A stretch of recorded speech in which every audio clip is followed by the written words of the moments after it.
Eu cumprimento todos com a paz do Senhor.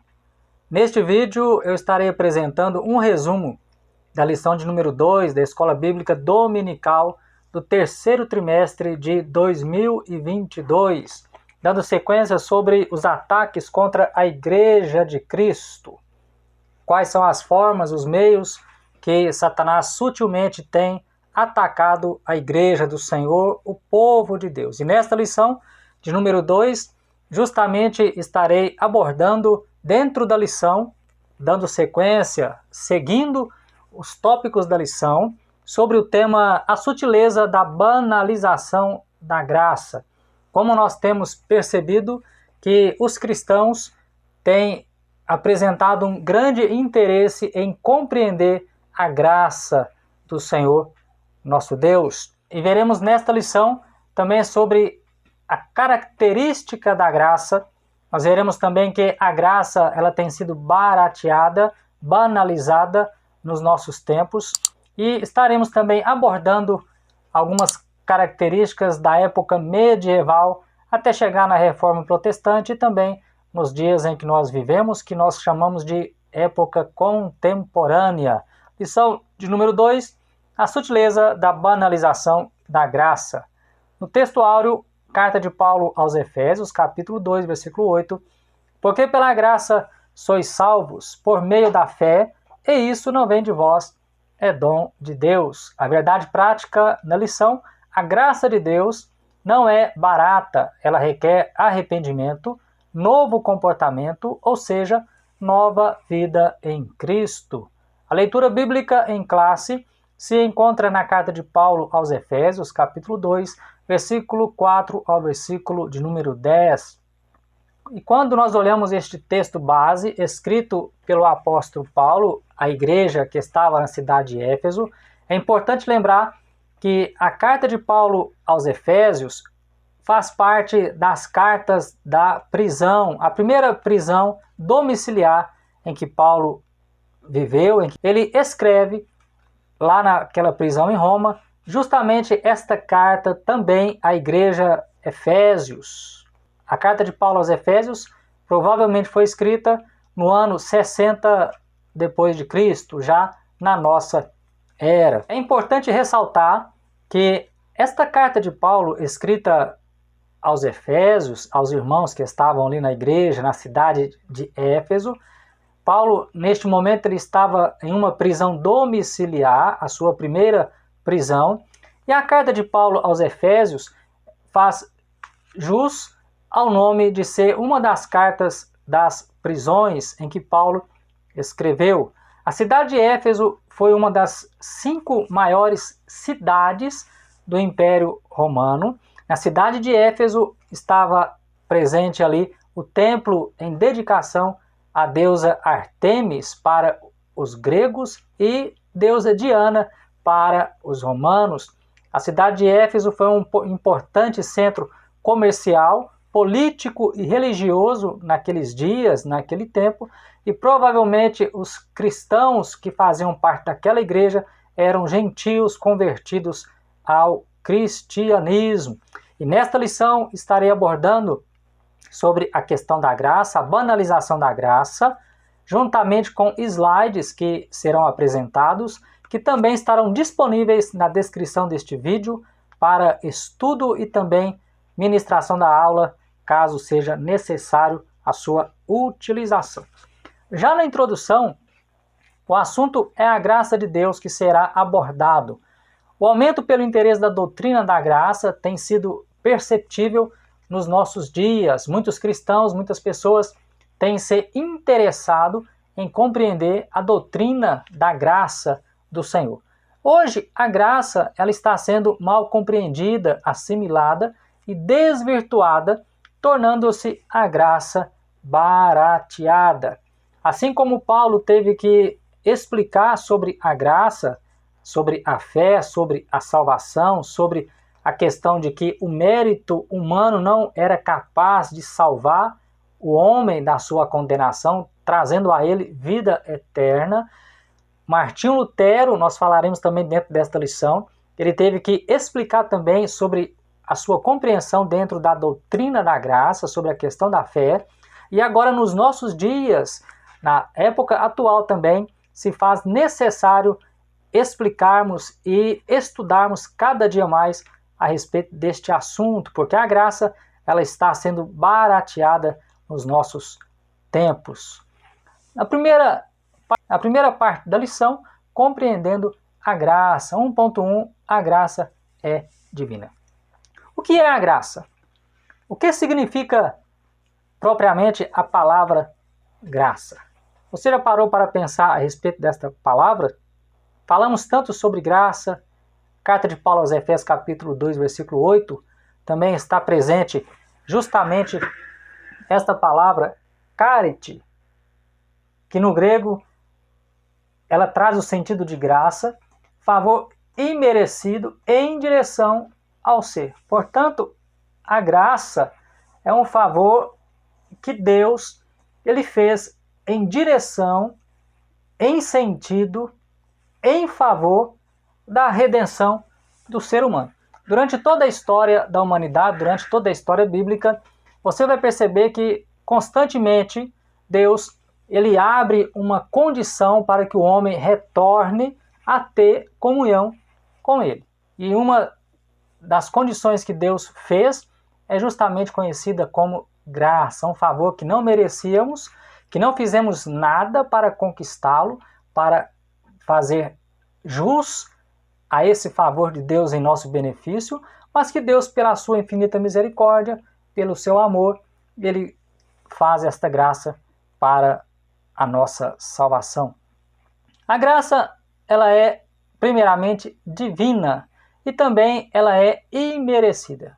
Sobre a graça ser divina, nós entendemos que a sua origem ela está totalmente em Deus. Por quê? Porque a iniciativa e o ato em criar, em fazer a graça, foi tudo pertencente a Deus. O homem não fez nada. Primeira carta de Paulo aos Coríntios, capítulo 1, versículo 21, Paulo escreve dizendo que aprove a Deus salvar os homens. O homem na sua condição caída, Romanos 3, 23, que Paulo escreve dizendo que porque todos pecaram e destituídos estão da glória de Deus. Uma vez que houve a queda, o homem foi separado da comunhão de Deus, mas Deus, desde a queda, ele já aponta o caminho para a redenção, para o retorno da comunhão do homem com Deus, com o seu Criador. Ninguém pode salvar a si mesmo. 1.2, a graça ela é imerecida. É um favor imerecido, pois nada faria com que ela fosse merecida. Nada que o homem tentasse fazer, ou tente fazer, ou venha fazer, o colocará na condição de merecedor da graça de Deus. No grego, charis, que é a palavra na sua raiz, está em contraste com dívida, com obras e com lei. Carta de Paulo aos Romanos, capítulo 3, versículo 10. Paulo diz que não há justo nenhum sequer. Nossa justiça é como trapo de imundícia. Isaías, capítulo 64, versículo 6. O que é a nossa justiça ser comparada ao trapo de imundícia? Acredita-se que o trapo de imundícia, nos tempos de Israel, para os judeus, eram justamente os panos em que a mulher usava na época da sua menstruação e também os leprosos usavam para as suas feridas causadas pela lepra. Então, a nossa justiça, a justiça do homem, é comparada a uma coisa de mau cheiro, uma coisa ruim. A nossa condição anterior comparada a alguém que deve uma grande quantia que não tem como pagar. Lucas 7,42, carta de Paulo aos Efésios, capítulo 2, versículo 4 e versículo 5. Então, o homem caído, ele ficou em dívida com Deus, em dívida com a natureza. Dívida esta que jamais ele conseguiria quitá-la, jamais ele conseguiria pagá-la. Mas aprove Deus pela sua própria iniciativa, como a própria palavra diz, que a dívida que era contra nós ela foi rasgada, ou seja, ela foi paga, ela foi quitada. Assim nós temos acesso direto ao trono de Deus, não por nossos méritos, mas porque Deus, através de Jesus Cristo, ele pagou o preço pelos nossos pecados, pela nossa redenção, pela nossa remissão. Então a graça, ela é divina, porque ela vem de Deus, e ela também é imerecida, porque não fizemos nada por merecê-la. E mesmo que tentássemos, não conseguiríamos merecer a graça do Senhor. Segundo, a graça no contexto bíblico. A necessidade da graça. Qual a necessidade da graça? Por que a graça existe? Por que foi necessário a graça? Adão, criado moralmente livre, ele foi tentado, mas ele não foi forçado ao pecado. Ele tinha uma regra a seguir, uma regra moral a seguir. Ele precisava obedecer o princípio que Deus estabeleceu para ele e também para Eva e os seus descendentes. Poderiam usufruir de tudo no jardim que estava plantado no Éden, mas somente de uma árvore eles não tinham acesso. Mas foram tentados e cederam em provar daquela árvore. Tanta alimentação, mas tinham justamente que provar do fruto proibido. Tentado, Gênesis 3:6, mas não forçado a pecar. Adão não foi forçado a pecar. Eva também não foi forçada a pecar. E eles pecaram deliberadamente. Romanos 5, versículo 12. A queda trouxe consequências, a morte, dores. A natureza toda sofre depois da consequência da queda. Pois Deus, sendo amor, também é justo, designado como a doutrina do duplo amor de Deus. Assim como Deus, ele é amor, é o que mais está no auge das redes sociais hoje, na mídia, é que Deus é amor. Deus aceita tal coisa porque ele é amor. Deus faz isso porque ele é amor. A igreja tem que fazer isso porque a igreja serve a um Deus que é amor. Porém, esquecem-se que Deus também é justiça. E pelos teólogos, por alguns teólogos, é justamente conhecida como a doutrina do duplo amor de Deus. Por quê? Porque Deus tem o amor e ele tem a sua justiça. Enquanto pelo amor, Deus ele perdoa o pecador e ele provê um meio através da pessoa bendita de Jesus para que o homem alcance a sua remissão, a sua redenção. Pela justiça, uma consequência, um preço deveria ser pago. Então, enquanto a justiça cobra um preço, o amor ele apresenta o perdão. Existe uma consequência para todos os atos, mas através do amor, a justiça ela foi feita e a partir deste momento nós que servimos a Deus, nós somos justificados pelo sacrifício de Jesus Cristo, pela salvação. A justiça exige um pagamento pelo erro, mas o amor provê o sacrifício de Jesus como reparação. É o que está aí no slide. 2.2. A extensão da graça.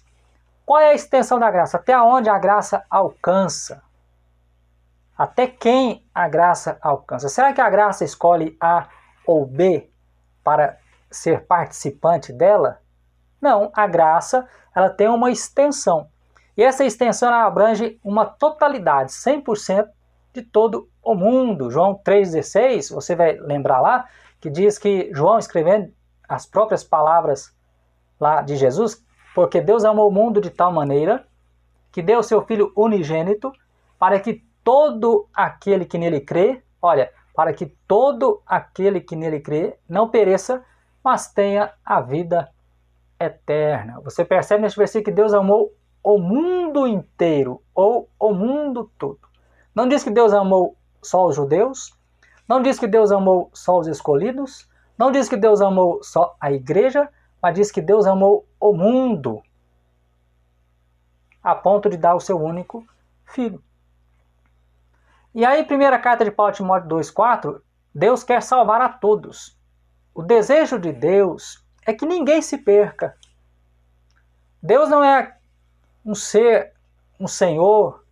Deus não é aquele que joga fora, não. Ele dá o caminho, ele quer que todos venham se salvar. Como uma galinha que protege os seus pintainhos debaixo de suas asas, a ideia de Deus é que todos viessem a encontrá-lo e a ser salvo, a restabelecer a comunhão íntima com o Pai. E nós percebemos que serão aceitos por Deus se receberem a graça.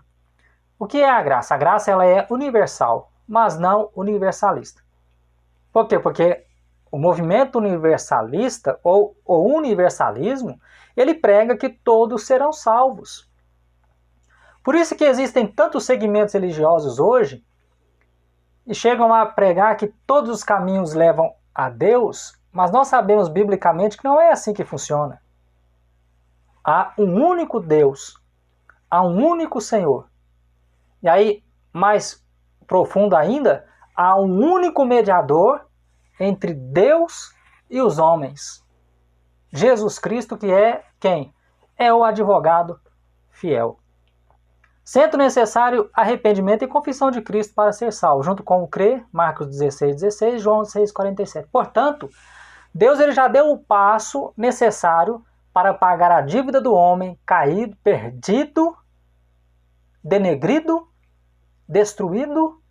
Através de Jesus Cristo, ele alcança a redenção, o perdão dos seus pecados, mas para que isto aconteça, é necessário que haja arrependimento. Um novo nascimento, porque Jesus falou para Nicodemos, um mestre em Israel. É necessário confessar a Cristo como Senhor e Salvador. É necessário, o próprio Jesus disse isso, tomar a sua cruz, cada um, e segui-lo.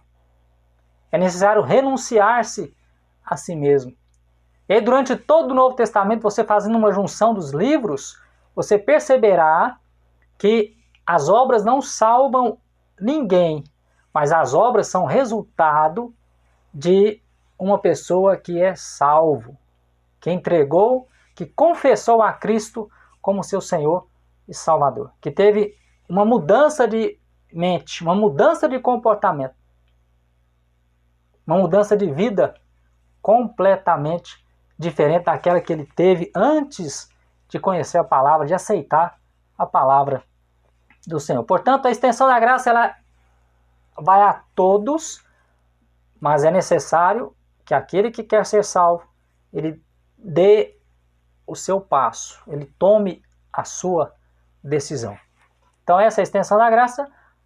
Terceiro tópico, a graça no contexto da reforma. Você até agora já entendeu o que significa a graça, qual a sua extensão, até onde ela abrange, até onde ela vai. E agora a graça no contexto da reforma. Mas que reforma, Sérgio? Justamente a reforma protestante em meados do século XVI, aonde Martinho Lutero é um dos seus cabeças, um dos seus líderes, é um dos mais falados, não foi somente ele, outros teólogos participaram também, mas sempre nós falamos de Martinho Lutero, com as suas 95 teses pregadas na porta da igreja.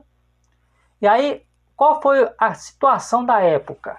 E aí eu coloquei lá, catolicismo, o que reinava era o catolicismo, o que dominava era o catolicismo. Porém, na época medieval, o catolicismo estava perdendo a sua influência. Por quê? Devido ao baixo nível moral dos padres e monges.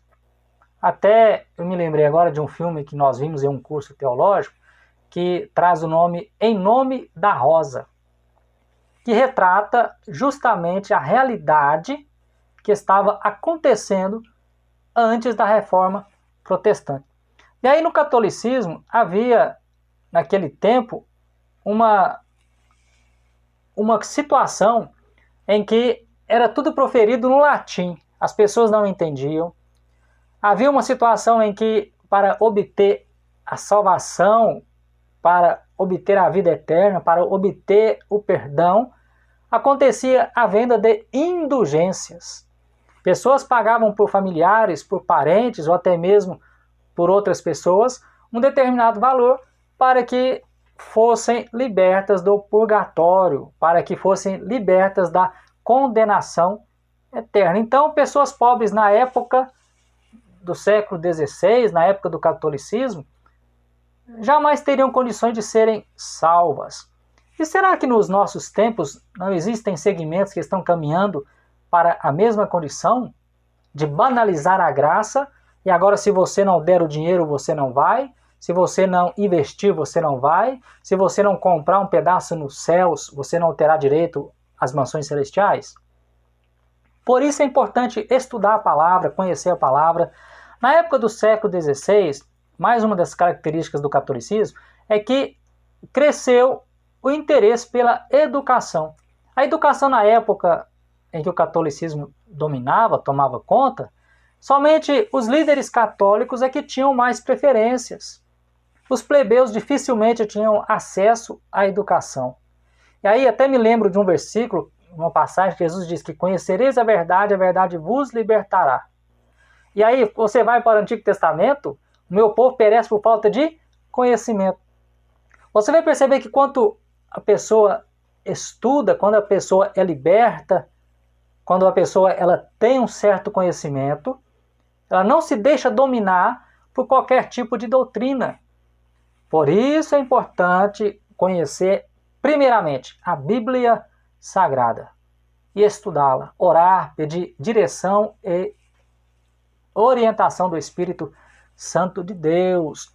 Na época do século XVI, porque veio a Reforma Protestante, uma das razões que fez com que a Reforma explodisse e tomasse forma, justamente essa questão, era monopolizada a leitura dos livros sagrados. Somente os monastérios tinham acesso à leitura. Somente os monges podiam estudar as escrituras sagradas, os padres. Mas louvamos a Deus que nos nossos tempos, e também desde a Reforma Protestante para cá, agora todas as pessoas têm acesso à Bíblia Sagrada. É claro que deve-se tomar cuidado com a tradução da Bíblia, porque existem tantas traduções hoje que chegam a mudar um pouco o sentido do texto original, como por exemplo, essa palavra é o que está presente no Novo Testamento interlinear grego, que vem de caris, que é graça, mas lá está carite. Por isso é bom o estudante da Bíblia ele ter um pouco, pelo menos um pouco, de noção do grego e também do hebraico. Catolicismo, crescente diversidade doutrinária, vendas de indulgências, enfraquecimento, deturpação e negação da doutrina da graça. A citação era feita em latim, no caso dos escritos, não era permitido ler. Então, a graça no contexto da reforma, quando surgiu a reforma protestante, a corrupção da doutrina da graça estava já sem limites. Praticamente tinham eliminado a condição da graça, fazendo com que as pessoas se sacrificassem, fazendo com que as pessoas não entendessem corretamente a Sagrada Escritura, e aí escândalos e mais escândalos iam deturpando a graça do Senhor. 3.2. A restauração da doutrina da graça. A reforma surgiu devido à corrupção da doutrina da graça. Qual foi a ideia da reforma? Através de Martinho Lutero e seus companheiros, com as 95 teses, daí surgiu as 5 solas, que nós sempre falamos muito, que é sola fé, sola escritura, ou seja, somente a fé, somente a escritura, somente Cristo, somente a graça e somente glória a Deus, que são os pilares da reforma protestante. Martinho Lutero foi um monge alemão, agostiniano, sendo o principal porta-voz da doutrina pela fé somente. Martinho Lutero e seus companheiros, juntamente com as 95 teses, fizeram o possível para derrubar as coisas ruins que estavam presentes nos seus dias, nos seus tempos. Quarto e último tópico, a graça no contexto contemporâneo. Nós entendemos o que é a graça, Nós entendemos também a graça no contexto bíblico até agora e também a graça no contexto da reforma, de maneira resumida. E no quarto e último tópico, a graça no contexto contemporâneo. O que significa contexto contemporâneo? Os nossos dias. Abrange os dias em que nós estamos vivendo, as situações que nós estamos presenciando e lutando para defender a nossa fé. 4.1. A graça barateada. Nós vivemos uma época em que a graça está sendo barateada. Ela tem perdido o seu valor, perdido a sua essência. Mas louvamos a Deus porque existem pessoas como eu e você que estamos estudando e professando a palavra, professando a fé do jeito que ela é. Sem fanatismos, sem extremismos, mas exatamente do jeito que a Bíblia é. Nós devemos passá-la adiante. A expressão refere-se à vida cristã nominal ou mundanizada. A graça barateada refere-se a uma vida cristã nominal ou mundanizada. Cada um faz o que quer. Estamos vivendo uma época em que os desigrejados têm aumentado de uma maneira extraordinária. De uma maneira sem números.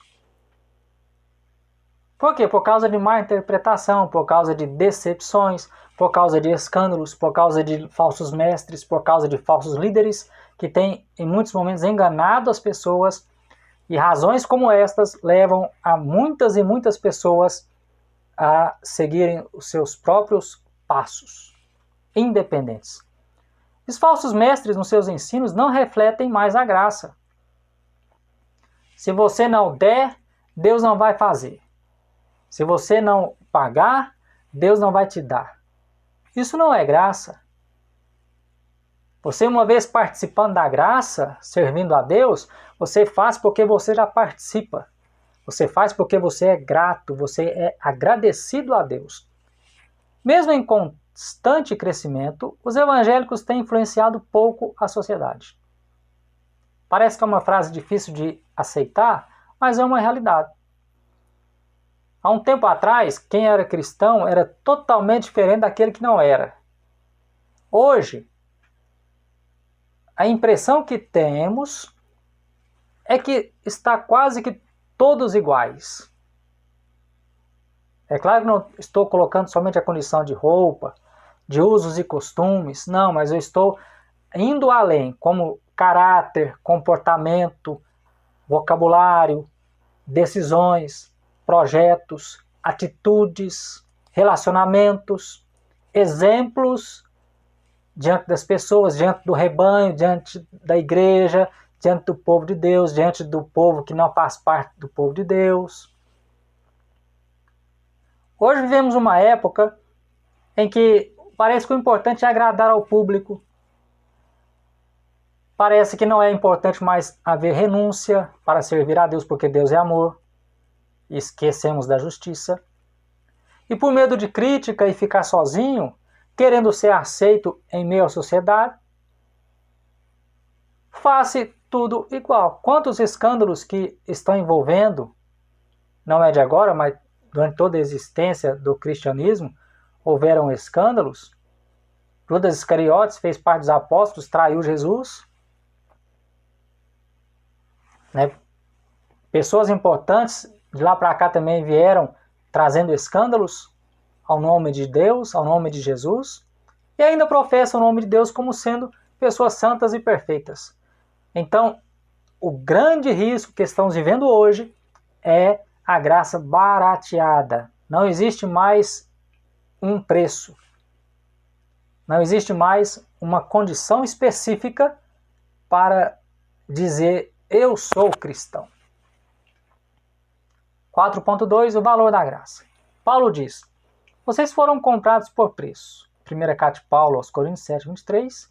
Você vai perceber que a graça, ela é de graça de Deus para nós, mas nós temos como consequência, como retribuição deste favor não merecido da parte de Deus em nosso benefício, ter algumas atitudes que venham condizer para sermos participantes da graça de Deus. Mesmo defensor da graça, ele não aceitou alguns comportamentos impostos na época, defendendo o alto preço de sangue que Jesus pagou. Quem? Paulo. Paulo, quando eles enfrentaram na igreja de Corinto o irmão impuro, ele mandou que tirasse o irmão. Jesus, quando fala sobre a reconciliação entre dois irmãos, ele diz que estaria presente no meio deles, daquele julgamento, daquele tribunal, quando tiverem 2 ou 3 no nome de Jesus. Mas a ideia de Jesus é que houvesse uma reconciliação, resolvessem a questão, resolvessem o problema. Mas o que é certo, o que é errado, não existe meio termo para servir a Deus. A salvação é de graça, mas seu preço custou caro. Que preço foi esse? O preço que Jesus pagou com a própria vida, a vida eterna, a salvação, e para que você também tenha acesso ao reino de Deus, ao reino dos céus. E aí, às vezes, por qualquer coisa, eu não vou mais participar. Parece que queremos culpar Deus de tudo, de todas as dificuldades que enfrentamos. Não há mérito humano, obras não salvam, mas são resultados de um ser salvo. Então está aí a banalização da graça, e na conclusão, a salvação é somente pela graça. Mesmo sendo barateada em nossos tempos, ela continua a mesma, sendo importante entendê-la biblicamente. Está aí mais um resumão de uma lição da Escola Bíblica Dominical da classe Adultos. Que Deus continue te abençoando ricamente, e os slides estarão presentes na descrição deste vídeo, e continue participando de todos os vídeos que eu tenho apresentado neste canal, trazendo um resumo de cada lição para te auxiliar no estudo da lição e também no ensino da lição. O estudo não se encerra neste vídeo. Você pode abrir a variedade de leques disponíveis para que você tenha uma aula ou um aprendizado excepcional, aprofundado nas Sagradas Escrituras do Senhor. Fique com Deus e até o próximo assunto.